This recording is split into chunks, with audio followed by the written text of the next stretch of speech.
బయటికి వచ్చేసిన తర్వాత ప్రతి ఒక్కరికి అంటే బ్యాక్ లో నేను ఇలా చేస్తుంటే బాగుండేది, దీనివల్ల నేను మిస్ అయ్యాను, లాస్ అయ్యాను, ఆ ప్లేస్ లో నన్ను నేను ఇలా మార్చుకుంటే బాగుండేది అని ఉంటుంది.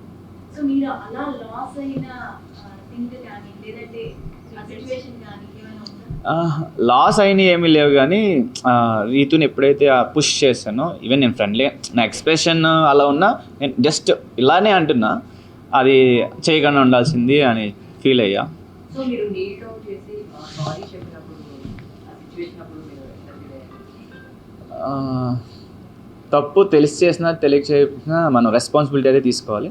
సో ఐఎమ్ హ్యాపీ, ఎందుకంటే అది తప్పు, సారీ చెప్పాను. సో మీరు రేటు బయటకు వచ్చేసిన తర్వాత గేమ్ బాగా ఆడారు, కామెడీ బాగా కనిపించింది, రెమాన్ అనేది అందరూ అంటున్నారు. అప్పటి వరకు కామెడీ అనేది కనిపించలేదు, ఎప్పుడైతే బయటకు వచ్చిందో అప్పటి నుంచి కామెడీ సెన్స్ బాగుంది. కానీ ఫస్ట్ నుంచి అట్లా ఉంటే ఇంకా బాగుండేదేమో అనేది చాలా బయట వినిపిస్తుంది. యాక్చువల్లీ నేను స్టార్టింగ్లో కూడా కొంచెం జోవియల్గానే ఉండే అందరితో.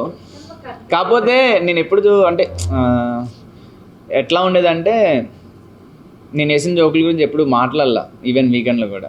మేబీ అంటే అంత 1 అవర్లో అంత చూపించట్లేదేమో, నా జోక్స్ వెళ్ళట్లేదేమో మేబీ అట్లా అనుకొని. అండ్ నెక్స్ట్ వచ్చేసి ఎప్పుడు జోకులు తగ్గిపోయినాయి అంటే, కెప్టెన్సీ టాస్క్లో గొడవ అయిన తర్వాత నేను కూడా ఏంటి నాకు ఎవరు సపోర్ట్ చేయట్లేదు, ఏంటి నన్ను ఎవరు కంటెండర్షిప్లోకి తీసుకోవట్లేదు. సో నాలో నేను కొంచెం బాధపడ్డా. అలా 3 వీక్స్ అలా డౌన్ అయ్యా. మళ్ళీ మధ్యలో ఈ గొడవ, ఫైర్ స్టామ్స్ రావడం, వాళ్ళు వచ్చి వేరే చెప్పడం. సో మనకి వేరే వాళ్ళు ఏదో చెప్పినప్పుడు ఆబ్వియస్లీ మనం ఆలోచిస్తాం కదా, అంటే మనం చూసేది బయటకు వెళ్తుంది ఏంటి, అలా డౌన్ అయ్యాం. తర్వాత రీతు వెళ్ళిపోయిన తర్వాత అప్పుడు అందరూ నాతోనూ మాట్లాడేవారు, నేను ఇంకా ఓకే ఫినాలే టికెట్ కొట్టలేదు, 12th వీక్ కెప్టెన్ అవ్వలేదు, బాధపడుతూ ఉండకూడదని అప్పుడు నేను ఇంకా ఫ్రీ అవ్వడం స్టార్ట్ చేశాను. ఈవెన్ రీతు వెళ్ళిపోయినప్పుడు కూడా ఆబ్వియస్లీ బాధ ఉంటుంది, బట్ మనం అదే బాధ కంటిన్యూ చేస్తే ఏం ఉండదు, ఆ బాధ ఒక్కటే ఉంటుంది. ఈడెవడో బాధపడుతుందని జనాలు బయటికి పంపించేస్తారు.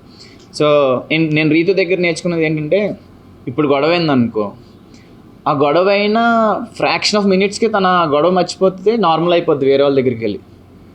అసలు నాకు చాలా కష్టం అది. సో ఓకే, మనం బాధపడితే ఏమీ రాదు అని చెప్పి నా రెగ్యులర్ సెల్ఫ్లోకి వచ్చేసా. అది అందరికీ బాగా నచ్చిందని బాధ.